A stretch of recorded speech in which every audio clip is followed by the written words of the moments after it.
레위기 3장 1절부터 5절 말씀 보겠습니다.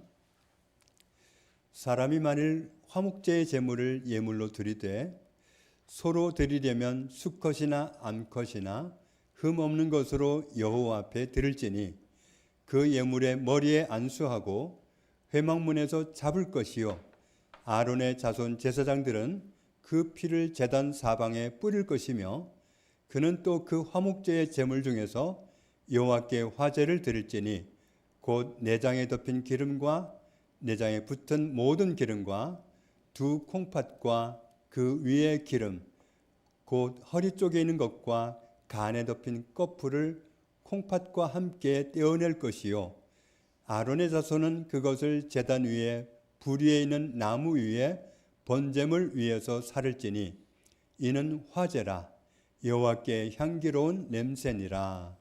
아멘. 모세를 통해서 기록하신 모세 오경을 제대로 이해하면 하나님께서 창조하신 것이 다만 세상과 사람만 창조하신 그런 창조가 아니라 하나님의 나라를 계획하시고 하나님의 나라를 창조하신 것임을 알 수 있습니다. 세상은 하나님과 우리가 함께 사는 그런 공간이었습니다. 그런데 사람이 속이는 자한테 속아서 하나님의 통치를 더 이상 안 받겠다고 거절 의사를 보임으로 인해서 하나님의 나라가 우리와 함께 이루어져야 되는데 더 이상은 유지되지 못하게 되었습니다. 하나님의 나라는 계속 말씀드렸던 것처럼 세 가지 조건이 갖추어진 나라입니다. 하나님의 임재가 이루어져 있고 하나님의 통치가 누려지고 하나님이 주시는 안식이 보장되는 나라가 하나님의 나라입니다. 그런데 하나님은 아담과 하와가 그런 너무나도 잘못된 결정을 했을 때 그 결정을 받아들이셨습니다. 사람이 자발적으로 결정한 그 결정에 대해서 하나님은 억압하든지 그렇게 하시지 않고 그대로 인정하셨습니다. 사람이 속아서 결정한 문제이긴 하지만 어쨌든 하나님의 통치를 거부했기 때문에 하나님의 통치를 거두시고 그리고 나니 하나님이 더 이상 우리와 함께 계실 수도 없게 되어서 우리를 하나님 계시는 동산에서 내보내셨습니다. 하나님의 통치와 임재를 다 상실하고 나니 하나님과 함께 있으면 완전하게 누릴 수 있는 안식도 상실했습니다. 하나님이 동산 가운데에 선악을 알게 하는 나무 열매를 가리키면서 그것을 먹지 말아라. 그걸 먹는 날에는 반드시 죽게 된다. 틀림없이 죽는다. 그렇게 하셨는데 그 말씀은 하나님이 금하신 선악을 알게 하는 열매를 먹었느냐 안 먹었느냐 그것을 보려는 게 아니라 하나님의 통치를 받아들이느냐 거부하느냐 그것을 결정하는 문제입니다. 창세기 3장을 보면 하나님과 함께 거주했던 곳에는 생명나무 열매가 있어서 그 열매를 먹으면서 영생할 수 있었습니다. 사람이 하나님의 통치를 거부했으니 하나님이 사람에게 버림받으신 꼴이 되었습니다. 사람은 속아서 하나님을 버렸지만 하나님께서는 사람을 버리시지 않았습니다. 하나님께서 우리를 사랑스러운 존재로 지으셨기 때문에 사랑스러워서 버리실 수가 없었습니다. 또 한 가지는 우리와 함께 살아가는 하나님의 나라를 처음에 계획하셨는데 그 나라를 포기하실 수가 없었습니다. 하나님이 계시지 않으면 하나님의 나라가 아니듯이 우리가 하나님과 함께 하지 않으면 또한 하나님의 나라가 아닙니다. 하나님은 천사들과도 얼마든지 함께 할 수 있지만 하나님은 우리와 함께하는 하나님의 나라를 원하셨습니다. 그래서 15절 말씀에 여자의 후손을 보내서 우리를 구원하시고 하나님의 나라를 다시 세우신다. 우리를 구원해서 불러다가 하나님이 함께 하시고 그런 나라를 다시 세우겠다고 발표하신 말씀이 바로 이 말씀입니다. 교회에 처음 오게 되면 그런 의문이 자동으로 듭니다. 하나님은 사람이 그렇게 속아서 넘어질 수도 있다는 위험을 몰랐을까? 아시지 않았을까? 알았으면 왜 그렇게 하셨을까? 이런 의문을 가질 수 있습니다. 에베소서 1장을 보면 알 수 있는데, 찬송하리로다 하나님 곧 우리 주 예수 그리스도의 아버지께서 그리스도 안에서 하늘에 속한 모든 신령한 복을 우리에게 주시되 곧 창세전에 그리스도 안에서 우리를 택하사 우리로 사랑 안에서 그 앞에 거룩하고 흠이 없게 하시려고 그 기쁘신 뜻대로 우리를 예정하사 예수 그리스도로 말미암아 자기의 아들들이 되게 하셨으니 이는 그가 사랑하시는 자 안에서 우리에게 거저 주시는 바 그의 은혜의 영광을 찬송하게 하려는 것이라. 우리는 그리스도 안에서 그의 은혜의 풍성함을 따라 그의 피로 말미암아 속량 곧 죄사함을 받았느니라. 이는 그가 모든 지혜와 총명을 우리에게 넘치게 하사, 하나님이 아무리 좋은 계획을 갖고 계셔도 세상에는 속이는 자가 있기 때문에 지금도 얼마나 사탄이 사람들을 속여서 하나님을 거부하게 하고 기독교를 적대시하게 하고 정말 이 세상에서 기독교를 무력화시키기 위해서 어떤 법을 통과시키려고 하고 있습니다. 특별히 민주당에서 교회와 아주 어떤 악의 감정을 갖고 있는 것처럼 그런 차별금지법을 만들어서 교회를 통제하려는 그런 악법을 만들려고 계속 시도하고 있습니다. 그 말투는 얼마나 좋아요? 차별금지법. 모든 사람은 차별받지 않아야 된다. 다 동등해야 된다. 누가 그걸 부정하겠습니까? 다 인정하죠. 그런데 법안의 내용으로 구체적으로 들어가 보면 기독교인들이 하나님을 신앙 양심대로 섬길 수 없도록, 성경 말씀대로 섬길 수 없도록 그 속에 동성애 차별금지법을 포함시켜 놓았습니다. 늘 말씀드리지만 누가 동성애자들을 차별합니까? 아무도 차별하지 않습니다. 동성애자들이 교회 온다면 누가 말리겠습니까? 와서 변화받을 수도 있는데 누가 동성애자들을 차별했다고 동성애 차별법을 그 속에 슬그머니 넣어가지고 겉에는 차별금지법이라는 법으로 포장을 해서 통과시키려고 하고 있습니다. 그러니까 말투만 들으면, 제목만 들으면 너무 좋은 법인 것 같은데 들어가 보면 기독교인들이 하나님 말씀대로 신앙할 수 없도록, 그래서 교회를 이 세상에서 좀 억제하려고, 억압하려고 하는 그런 법을 계속 시도하고 있습니다. 그런데 우리나라만 그런 게 아니라 전 세계가 지금 그런 쪽으로 가고 있습니다. 하나님이 그런 우리를 얼마나 사랑하시고 그런 우리를 미워하지 않으시고 그런 우리를 여전히 사랑하심으로 구원하길 원하시고 창세기 3장 15절에서 그 언약하신 말씀을 성취해서 우리를 구원하려는 하나님의 그 은혜가 얼마나 큰지 모릅니다. 그래서 방금 전 말씀을 다시 보면 하나님은 창세 전부터 이미 우리를 구원하시는 그 계획을 세워놓으시고 우리를 창조하셨습니다. 그래서 9절에 보면 그 뜻의 비밀을 우리에게 알리신 것이요 하나님의 비밀을 우리에게 알려주셨던 말씀이죠.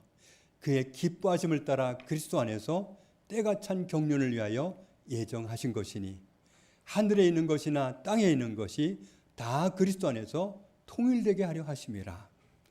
하나님은 그리스도 안에서 우리를 모든 죄를 다 해결받고서 하나님의 나라의 일원이 되는 것을 창세 전에 이미 계획해 놓으시고 세상을 창조하시고 우리를 창조하셨습니다. 하나님이 몰라서, 우리만큼 몰라서 우리가 넘어질 것도 모르시고 아무 대책 없이 하나님의 통치를 거부하나 안 하나 이걸 보려고 하신 것이 절대로 아닌 것을 우리는 알아야 됩니다. 애초부터 하나님은 우리들과 함께 살아가는 하나님의 나라를 계획하셨는데 누가 회방한다고 해서 그 나라가 멈춰지지 않습니다. 하나님의 통치를 거부하면 하나님의 임재도 잃고 하나님의 안식도 잃습니다. 더 이상 하나님의 나라가 아닌 거죠. 하나님의 임재와 통치를 벗어나면 하나님의 나라도 상실하게 되지만 영원히 사는 생명도 상실하게 돼서 영원히 살 수 없습니다. 그런데 하나님은 우리를 영원히 사는 존재로 지으셨기 때문에 아무도 죽음을 받아들이려고 하지 않습니다. 누구도 죽음을 환영하지 않습니다. 영원히 살고 싶지 누가 죽고 싶어 하겠습니까? 우리는 본래 영원히 사는 존재로 지으셨기 때문에 그렇습니다. 하나님의 통치와 임재를 상실하면서 우리가 영생하는 생명을 잃었습니다. 그런데 창세기 3장 15절 말씀은 우리가 잃어버린 모든 것을 여자의 후손을 통해서 다 회복한다는 그 회복을 말씀하는 말씀입니다. 하나님이 타락한 사람을 구원하시려고 원래 계획하신 대로 하나님의 나라를 회복하시려고 아브라함과 그의 후손들 가운데 창세기 3장 15절의 언약을 가지고 다가오셨습니다. 이스라엘이라고 하잖아요. 지금도 이스라엘이라는 나라가 있는데 이스라엘은 야곱이라는 이름을 바꾸어 주신 하나님이 바꾸어 주신 이름이 이스라엘입니다. 야곱의 자손들이 바로 이스라엘 백성들인 거죠. 이 사람들은 아브라함의 후손입니다. 하나님의 나라를 다시 세우려고 여자의 후손을 통해서 구원하신다는 그 언약을 가진 사람들이 아브라함의 후손들입니다. 애굽에서 종살이하던 아브라함의 후손들을 언약하신 대로 구원해내신 하나님이 광야길을 가고 있는 이스라엘 백성들에게 임하셨습니다. 하나님은 이스라엘 백성들을 하나님의 나라로 부르신 겁니다. 그러니 이스라엘 백성들은 본인들이 선택받았다고 하는 선민의식을 가질 법도 합니다. 그래서 그들은 남다르게 살아가고 정말 특별하다, 우리는 하나님께 속했다, 그런 자부심을 가지고 살아가기를 하나님이 바라신 측면도 있습니다. 그렇지만 하나님의 백성으로 선택받은 그들도 넘어질 수밖에 없었습니다. 연약하기 때문이죠. 사람이 죄를 짓거나 실수하거나 그러면 부정하게 되고 더럽혀지게 됩니다. 그렇게 되면 하나님과의 관계가 깨어지고 하나님의 통치와 하나님의 임재를 상실하게 됩니다. 하나님의 언약을 가진 하나님의 백성으로 하나님의 나라로 부름을 받았어도 기본적으로 타락한 사람들은 죄를 이길 능력이 없기 때문에 또 넘어지게 돼 있고 또 실수하게 돼 있고 알면서도 또 죄 지을 수밖에 없습니다. 얼마든지 부정한 존재가 될 수밖에 없는 그런 연약한 백성들을 위해서 죄 지을 때마다 넘어질 때마다 정말 자신들의 그 넘어지는 모습을 보고 얼마나 참담하겠어요. 이렇게 연약해가지고 어떻게 하나 하는 그런 절망감이 그들에게 올 수 있습니다. 하나님은 그런 사람들을 위해서 문제가 생길 때마다 그 문제를 해결하고 하나님 앞에 설 수 있게 하시려고 은혜를 베푸신 말씀이 레위기입니다. 레위기 3장에는 하나님과의 관계가 깨어져서 정말 그 하나님 앞에 나갈 수도 없고 하나님 앞에서 죄인된 그 심정을 어떻게 다스릴 수도 없고 그런 사람들에게 화목제물을 드리면서 제사하면 그러면 그들의 죄를 용서하시고 받아주시는 은혜가 바로 이 제사법입니다. 이 제사를 드리려면 죄사함을 받으려면 흠없는 짐승을 데리고 옵니다. 짐승이 집에 있을 때는 그냥 짐승이지만 하나님 앞에 데리고 왔을 때는 그 짐승이 그냥 짐승이 아니라 예물이고 제물입니다. 하나님께 드려지는 거니까 죄 사함 받으려는 사람이 그 예물의 머리에다가 손을 얹습니다. 그리고 하나님 앞에 지은 자기 죄를 나열합니다.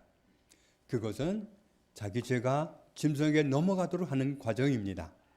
그렇게 하고 나면 짐승을 잡습니다. 자기가 죽어야 되지만 짐승을 대신 잡는 겁니다. 방금 전에 짐승한테 모든 죄를 다 떠넘겼거든요. 죄를 넘겨받은 짐승을 나를 잡는 대신에 짐승을 잡습니다. 그 짐승은 처음 죽을 때 피를 쏟고 죽습니다. 그러면 그 피를 받아서 제사장한테 넘기면 제사장은 그 피를 가지고 하나님께 대신 나아갑니다. 아무개가 제물을 드렸습니다. 자기의 죄를 용서받기 위해서 짐승을 죽였습니다. 이 피를 받으시고 아무개를 용서해 주십시오. 그렇게 제사장이 나가서 하나님 앞에 중보해 주는 겁니다. 오늘 본문에 나오는 화목제사는 특별히 이웃과의 관계에 실수해서 이웃에게 잘못해서 이웃과 화목하지 못하게 되었을 때 그때 화목제사를 드리는 그 모습입니다. 이웃과의 관계가 깨어지면 이웃과의 관계만 깨지는 게 아니라 나와 하나님과의 관계도 깨어지잖아요. 그러니까 하나님 앞에 나가서 화목제사를 드리는 게 맞습니다. 5절을 보면 제물의 몸에 있는 모든 기름 덩어리들을 분리해서 불에 태워서 하나님께 바칩니다. 그리고 그것을 화제라고 하죠. 이때 짐승을 태우면서 기름을 태우면서 냄새가 나는데 이 냄새를 하나님이 어떻게 표현했느냐 하면 이는 화제라 여호와께 향기로운 냄새니라. 여호와께 향기로운 냄새니라. 이 짐승들을 잘못 태우면 냄새가 절대로 향기롭지 않습니다. 얼마나 지독한지 모릅니다. 그런데 하나님은 지독하다고 안 하시고 향기롭다 이렇게 표현하셨습니다. 때로는 얼마나 지독해서 역겨워서 옆에 있을 수가 없는데 그런데 하나님은 그 냄새를 향기로운 냄새로 받겠다고 선언하신 겁니다. 왜냐하면 부정하게 된 사람이 하나님 앞에 그 희생 제물을 드리고 거룩함을 얻게 된 것 때문에 이제 정결함을 얻게 된 것 때문에 이제는 하나님이 함께 할 수 있는 사람이 된 것 때문에 이제는 이웃과도 화목하고 하나님과도 화목하게 된 그것 때문에 하나님이 그와 함께 할 수 있게 된 것 때문에 그래서 그것을 향기로운 냄새라 이렇게 표현하신 겁니다. 이런 희생제사는 그때그때 부정하게 된 사람을 정결하게 해서 하나님 앞에 설 수 있는 사람, 하나님을 모시고 살 수 있는 사람이 되기는 하지만 완전한 의인을 만들지는 못합니다. 결국은 희생제사를 통해서 드리는 그 제사는 어제 지은 죄를 용서받기 위해서고 갑자기 생각나는데 한 달 전에 지은 죄를 용서받기 위한 거지 나를 완전히 죄가 없는 완벽한 의인이 되게 하지는 못하기 때문에 그 제사는 하나님 앞에 드리고 나면 야 됐다 이렇게 자기를 안도시키지 못합니다. 나는 여전히 연약하고 나는 또 넘어질 수 있습니다. 방금 희생 제물을 드리고 오늘 중으로도 또 넘어질 수 있고 내일도 또 넘어질 수 있고 그러면 평생을 제사 드리면서 날마다 죄사함 받기 위해서 정말 애를 써야 됩니다. 그러면 이 불완전한 제사를 드리면서 이스라엘 백성들은 무엇을 사모했느냐? 여자의 후손이 빨리 오셔야 되겠구나. 여자의 후손이 오셔서 빨리 내 죄를 수습해 주셔야 되겠구나. 그래야 내가 자유하지. 그래야 내가 완벽한 의인이 되지. 지금은 내가 나를 완벽하게 들을 수 없기 때문에 정말 나는 그리스도가 필요하다. 하나님이 말씀하신 내 죄를 근본적으로 해결해 주실 여자의 후손이 빨리 오셔야 되겠구나. 그 불완전한 제사를 드릴 때마다 여자의 후손을 사모하게 되는 거였습니다. 광야길을 갈 때마다 넘어질 때마다 부정한 존재가 되어서 제사를 드리게 되는데, 그때마다 이스라엘 백성들은 여자의 후손이 속죄시기를 사모할 수밖에 없었습니다. 그런데 이 언약이 우리에게는 이미 2000년 전에 성취되었습니다. 로마서 6장을 보면 같이 읽겠습니다. 죄의 삭은 사망이요 하나님의 은사는 그리스도 예수 우리 주 안에 있는 영생이니라. 아멘. 죄의 삭은 사망입니다. 죄를 지었으면 죽어야 됩니다. 죄의 값은 사망이기 때문에. 그런데 우리가 죽는 대신에 그리스도가 대신 죽어주셨습니다.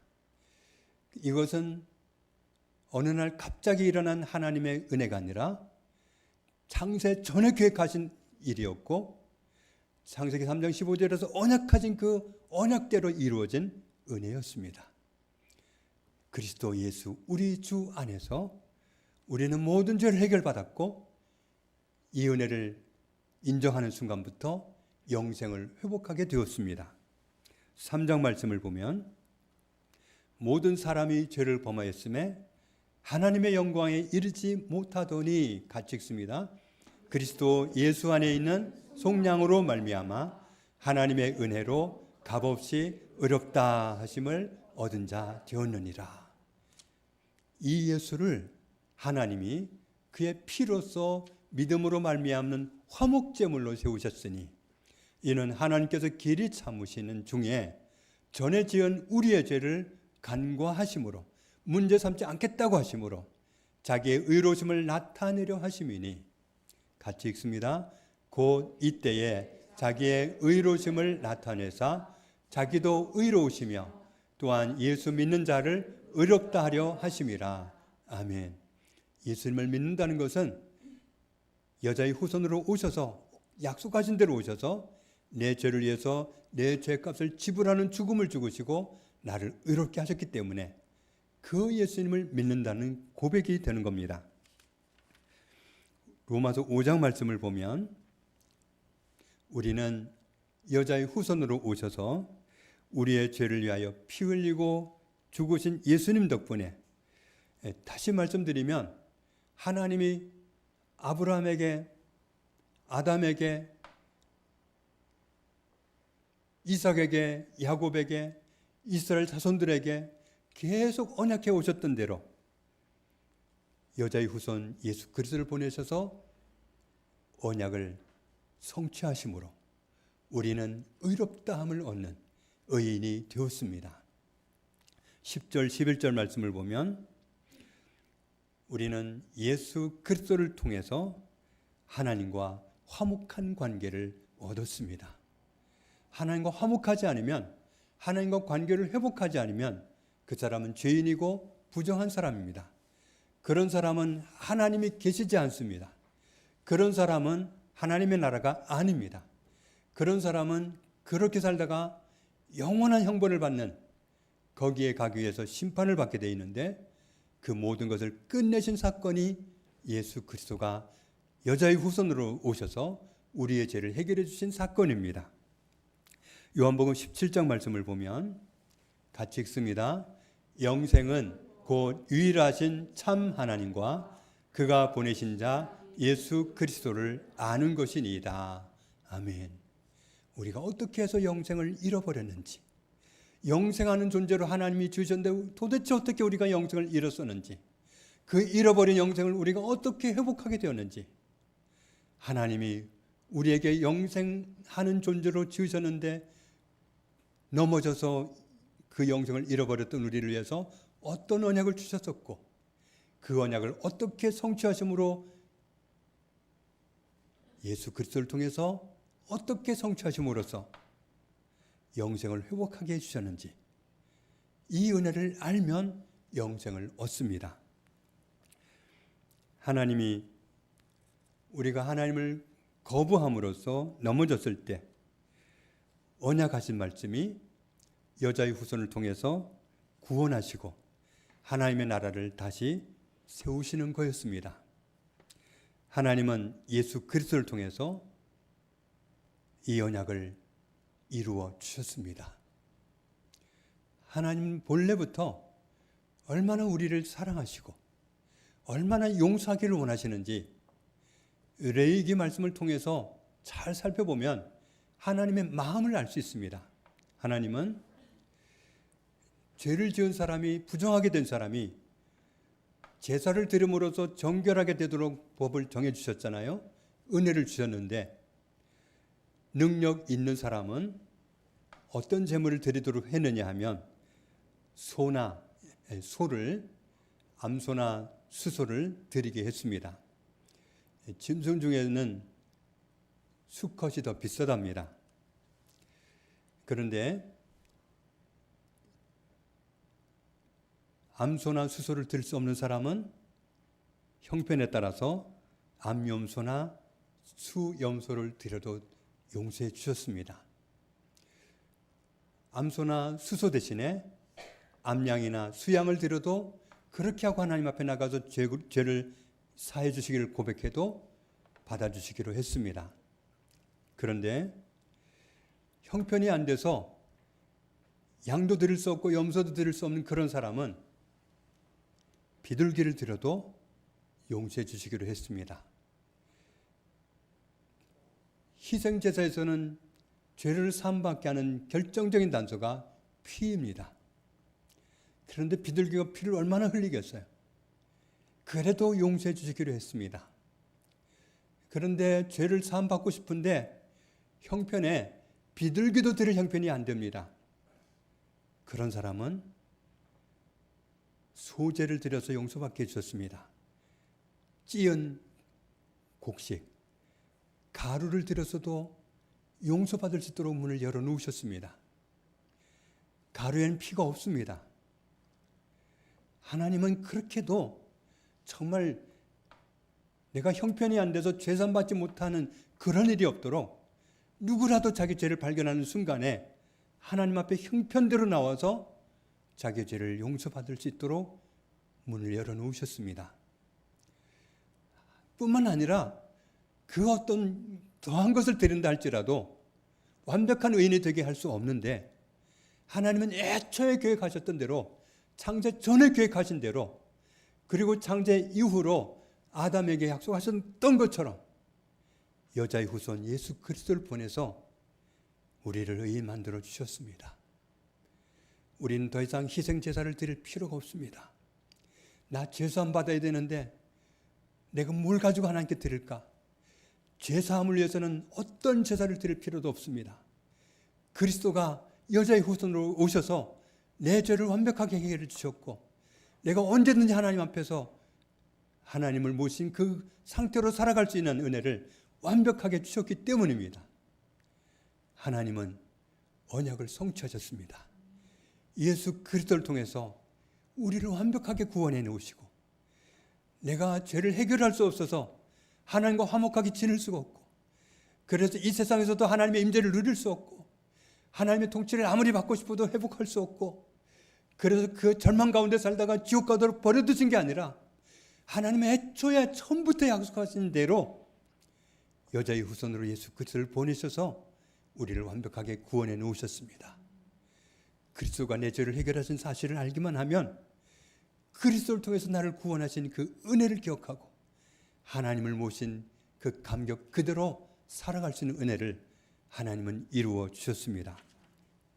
우리는 레위기 3장 5절 말씀에서 하나님의 이 말씀이 얼마나 정말 깊은 뜻이 담겨 있는지 헤아릴 수 있기를 원합니다. 여호와께 향기로운 냄새니라.